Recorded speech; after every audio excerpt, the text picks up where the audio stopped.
Bonjour cher viewer. Alors on va faire un petit débat avec Lucie. Je vais essayer de parler avec elle d'une chose qui me tient à cœur, c'est l'orientation de cette chaîne. Je suis passé en live chez Teddy qui m'a conseillé de narrer cette chose-là avec elle en fait et de la synthétiser. Donc j'ai pas encore fait la première fois. Hier c'était mon jour de repos donc j'ai pas fait d'enregistrement. Et là, tout frais, tout guingamp, je vais essayer de faire un enregistrement sur ce sujet-là, sur l'orientation de ma chaîne YouTube. J'ai des pistes, on va dire, et je serais curieux de savoir ce qu'elle peut me dire. Alors, je vais peut-être la reprompter devant vous, histoire de lui indiquer certaines perspectives à prendre. Mais, mais voilà, on va voir ce que ça donne.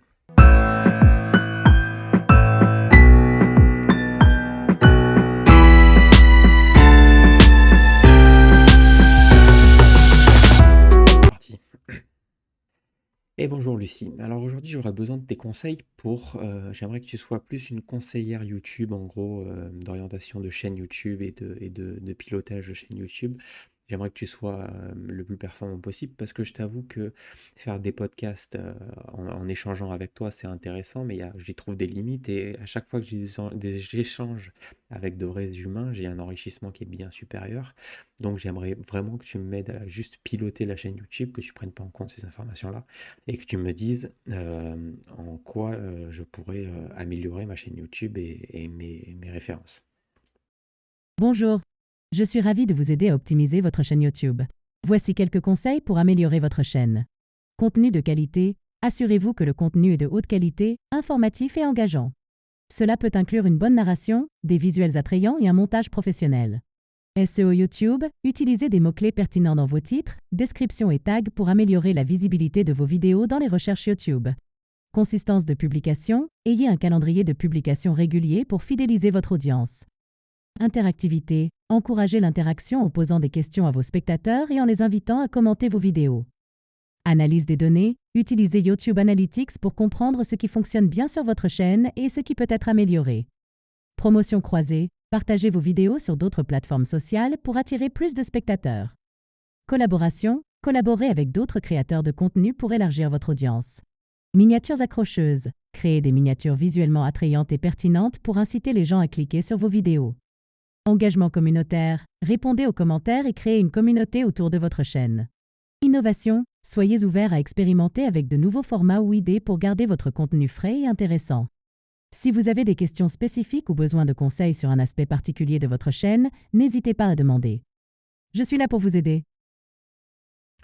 Il se trouve que tous ces critères, je les ai remplis, que j'ai fait un pic à peu près à 260 vues en 48 heures, donc c'était plutôt correct. J'ai fait un défi 30 jours, 30 vidéos.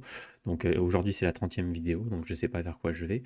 J'ai fait mes 30 jours, 30 vidéos, tout est réalisé, tout est monté, tout est publié. La dernière publiée, ce sera publié là, demain. Donc j'aimerais savoir si parce que dans tous les points que tu me mets, c'est la progression que j'ai suivie, où j'ai avancé, où j'ai augmenté en qualité petit à petit.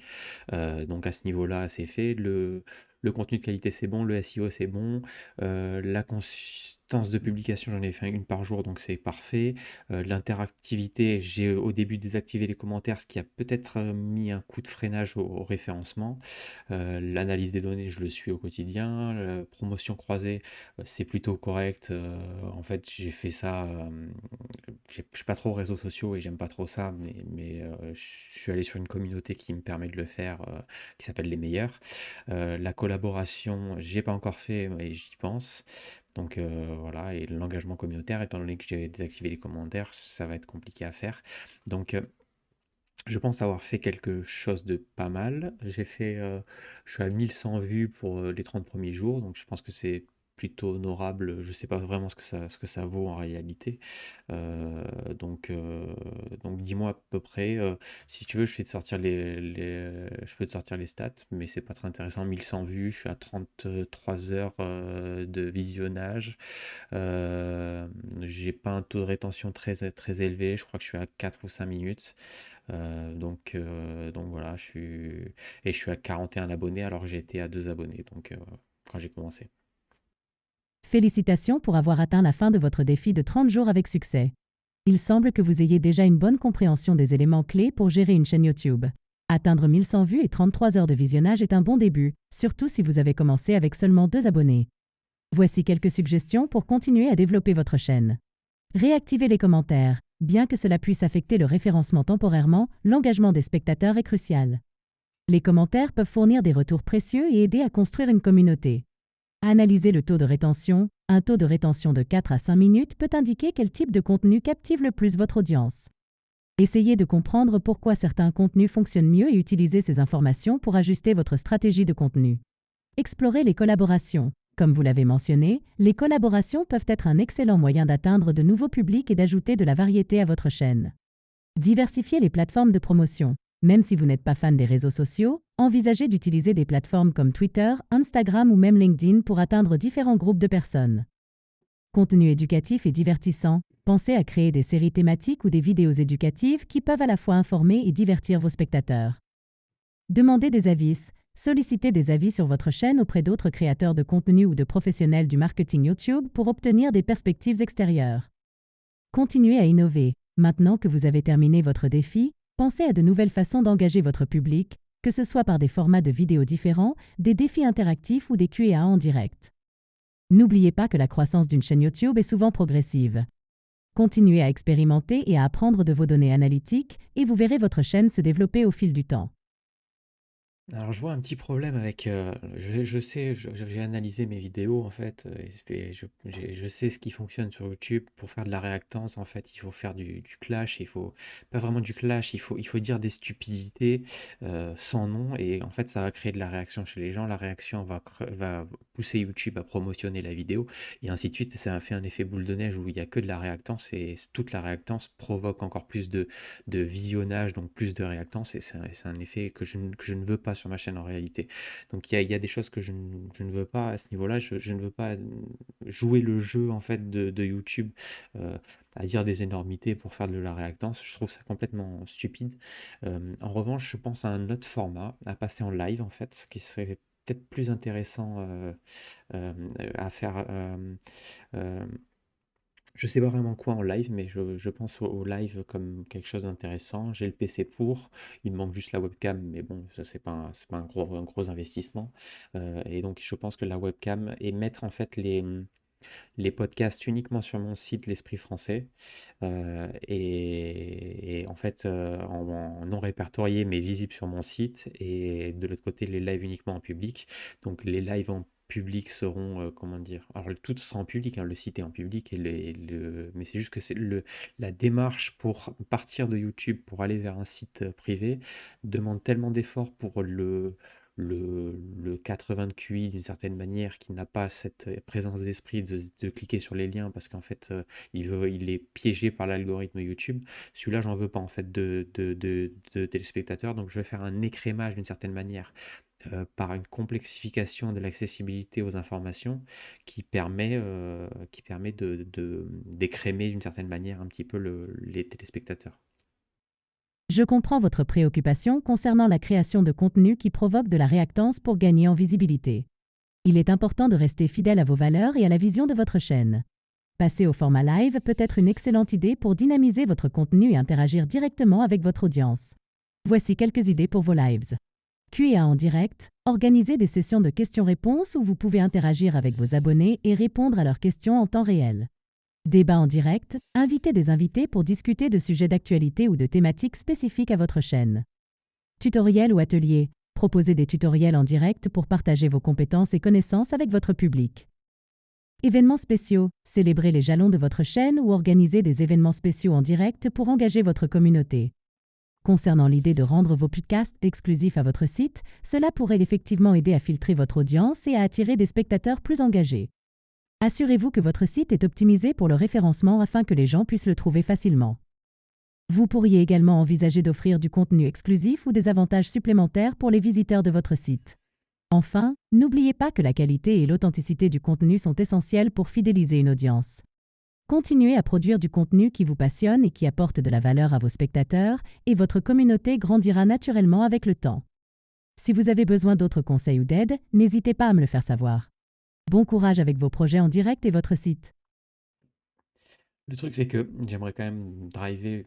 C'est un défi personnel en réalité d'avoir un peu de monde sur la chaîne YouTube. Donc, c'est un petit peu pour voir jusqu'où je peux aller à ce niveau-là en termes de storytelling en fait, il faut comprendre que dans la dialectique, en fait, on peut toujours parler sur un sujet, en fait, grâce à la dialectique. Donc, c'est pas quelqu'un qui veut, en réalité, qui défend, par exemple, la liberté, on va lui opposer la sécurité pour restreindre ses libertés. Enfin, on a toujours un moyen de jouer avec ça. Quelqu'un qui va défendre l'égalité, on va toujours lui opposer la liberté. Enfin, il y a toujours un jeu de contrebalancement aux idées. Et en fait, le verbe tranche d'une certaine manière. Alors là, on va pas partir dans la philosophie, on va faire un sujet un peu plus philosophique.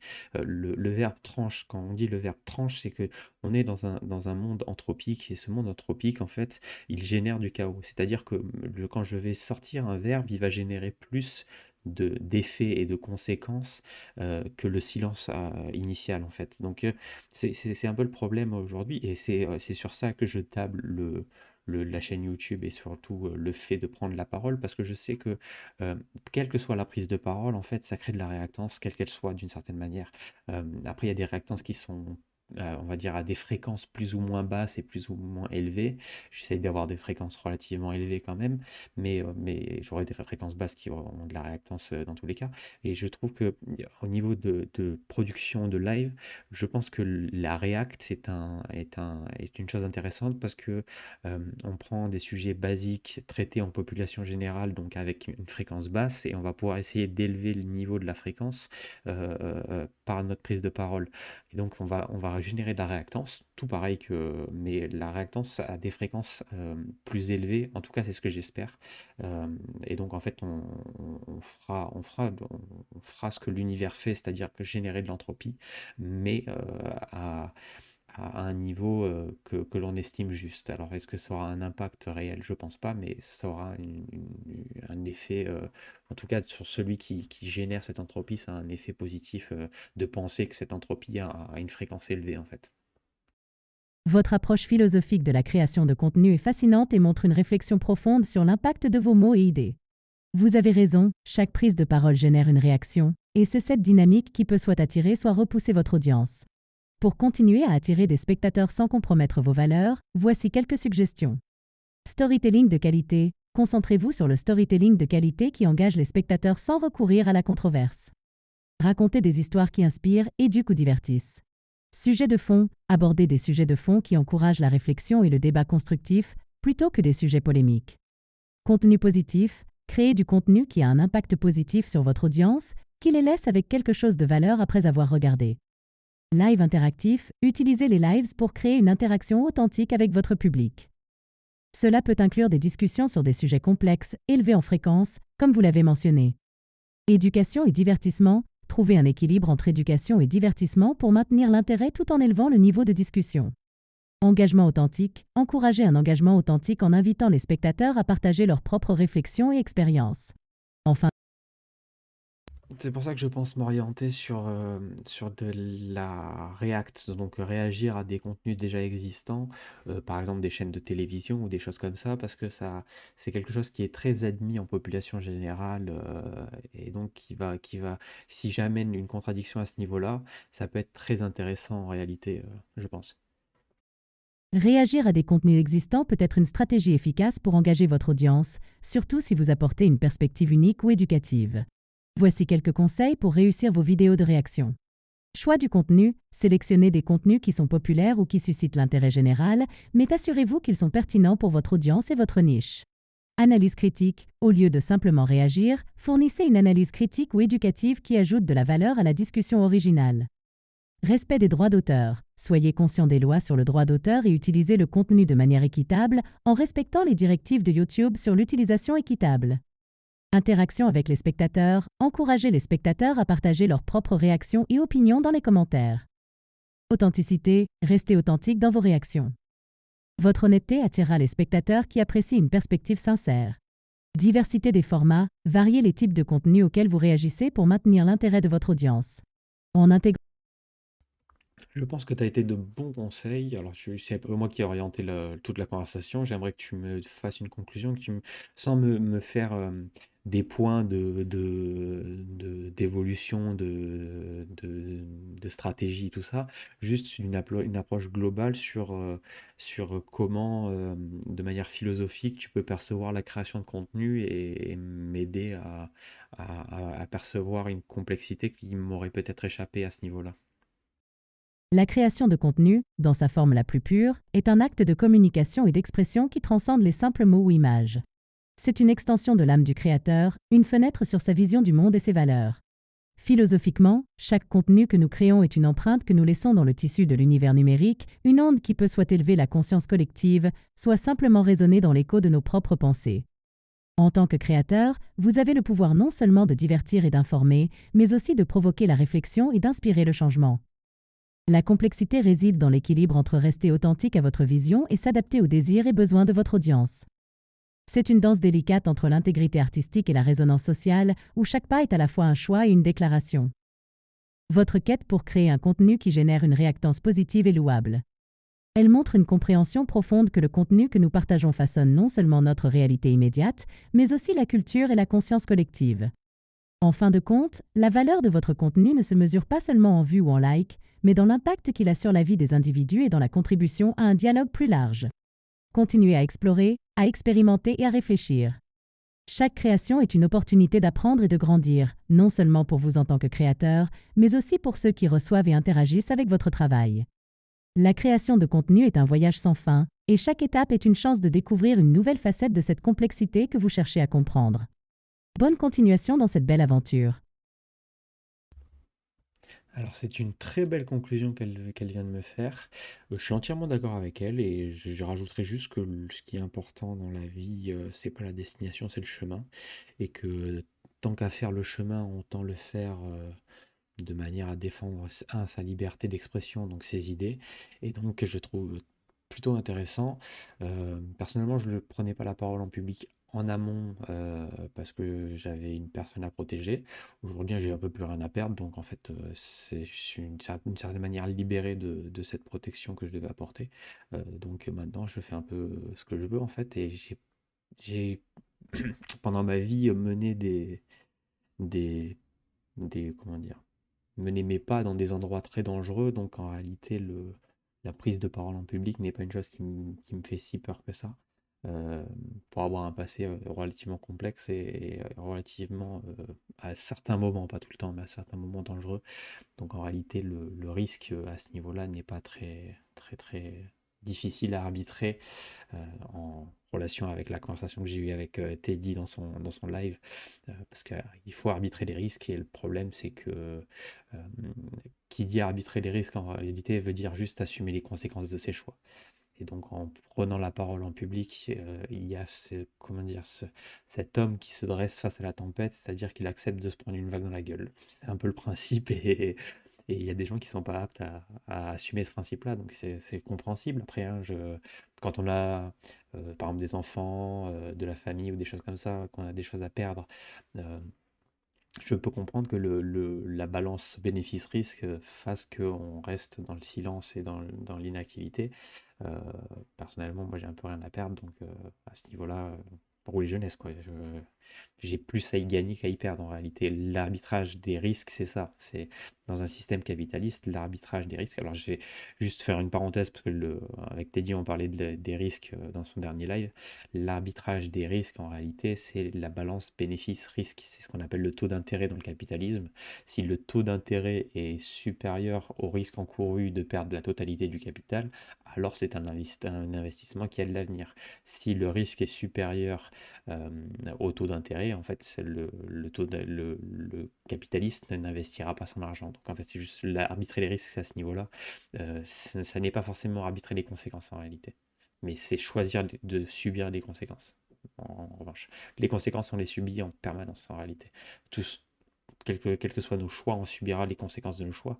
Et c'est un podcast que j'ai déjà fait sur la chaîne Causal et sur le fait que d'une certaine manière, on est la conséquence d'une cause dont on ignore tout et en fait, on générera nous serons la cause de conséquences dont ces causes ignoreront tout de nous et vice versa et ça continue de manière infinie. Donc voilà. Je vous souhaite une bonne continuation. Je vous remercie et à plus.